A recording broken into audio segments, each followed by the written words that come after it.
और बात मौसम की करेंगे क्योंकि नदियों में उफान ने शहरों का बुरा हाल कर दिया है। यूपी के 16 जिले बाढ़ से प्रभावित हैं, जहां नदियों के पानी ने रिहायशी इलाकों की ओर रुख किया है।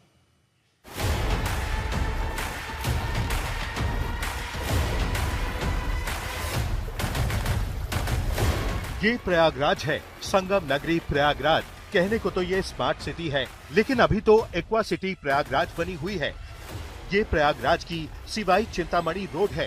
कहने को ये पॉश इलाका है, लेकिन पॉश इलाके की मूलभूत व्यवस्था यही है कि पानी की वजह से बिजली पानी सब बंद है।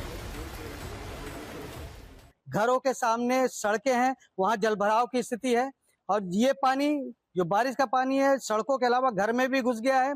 आलम यह है कि लोग अपने घरों में कैद रहने को मजबूर हैं। यानी एक प्रकार से कह सकते हैं बारिश के पानी ने इन सभी लोगों को घरों में हाउस अरेस्ट कर लिया है। लोग अपने घरों में कैद हो गए हैं। हालात ये हो गए हैं कि घर के बाहर निकले तो रोड पर पानी, घर पर रहे तो कमरे में पानी। तो हम लोग के घर में बहुत सारा पानी घुस चुका है, तो हम लोग कहीं जा नहीं पा रहे हैं। दूसरा, मेरे स्कूल में दो बार छुट्टी हो चुकी है, हम लोग के 2 एग्जाम कैंसिल हो चुके हैं। जिसको कहते हैं जेल, हम लोग जेल में बंद है। ना हमारे पास पानी है, न लाइट। हम लोग रात भर नहीं सोए। पंखा, पुराना दिया, बत्ती, अगरबत्ती यही सब कर रहे हैं। पीने का पानी नहीं है, नहाने का पानी नहीं है। किसी तरह जो जरा से इकट्ठा पानी हुआ तो उसको उबाल के ठंडा करके वही पी रहे हैं। और पानी निकालने की कोई व्यवस्था नहीं है। न सभासद आए, न विधायक आए, न सांसद, तीनों भाजपा के। वाराणसी का हाल भी देख लीजिए। बड़े बड़े घाटों को गंगा नदी ने अपने आगोश में ले लिया है। वाराणसी में गंगा का जल स्तर पक्के घाटों को डुबोने के बाद अब गलियों और सड़कों के जरिए शहर के अंदर पहुंचने के लिए आमादा है। गंगा के अलावा वरुणा के भी काफी तटीय इलाकों में बढ़ता हुआ जल स्तर पहुंच चुका है। कानपुर में भी गंगा नदी के विकराल रूप की तस्वीरें आ रही हैं। ऐसे में पुलिस और प्रशासन की टीमें संवेदनशील इलाकों की पहचान कर रही हैं, जहां खतरा ज्यादा है। पीछे अगर आप मेरे देखेंगे तो यहाँ पर कानपुर के पुलिस कमिश्नर मौजूद हैं, जो खुद बोट के जरिए अपने बाकी पुलिस अधिकारियों के साथ यहाँ पर निरीक्षण कर रहे हैं घाटों का। स्पीकर के जरिए लोगों को चेताया जा रहा है कि वह किस तरीके से सावधान रहें, क्योंकि जो वाटर लेवल है वो डेंजरस मार्क पे लगभग पहुंच चुका है। यूपी के 13 जिलों में बाढ़ जैसे हालात हैं।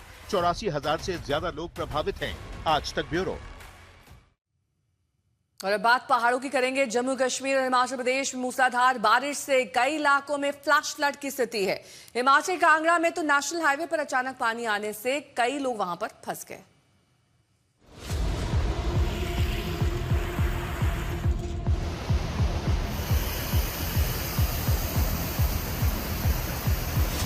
ये तस्वीरें कांगड़ा के प्रागपुर इलाके की हैं, जहां फ्लैश फ्लड से लोगों की मुसीबत बढ़ गई। बहाव इतना तेज था कि कांगड़ा चंडीगढ़ नेशनल हाईवे तक पानी पहुंच गया। पानी के तेज बहाव के बीच में एक कार सवार फंस गया। कार ड्राइवर ने बहुत कोशिश की, लेकिन पानी की धारा इतनी तेज थी कि गाड़ी आगे नहीं बढ़ सकी। मौके पर मौजूद स्थानीय लोगों ने तुरंत मदद की और कार में सवार लोगों को बाहर निकाला, लेकिन कार पानी में बह गई। अब जरा अनंतनाग की तस्वीरें भी देखिए। घरों के बीच में पानी ऐसा आ गया मानो ये मकान किसी नदी पर बनाए गए हों। इससे पहले कि लोग कुछ समझ पाते, आंगन तक पानी भर गया। ऊंचाई वाले इलाकों में जब मूसलाधार बरसात होती है तो निचले इलाकों में फ्लैश फ्लड यानी अचानक बाढ़ की घटनाएं बढ़ जाती हैं। जम्मू कश्मीर और हिमाचल में भी इन दिनों फ्लैश फ्लड की घटनाएं बढ़ गई हैं।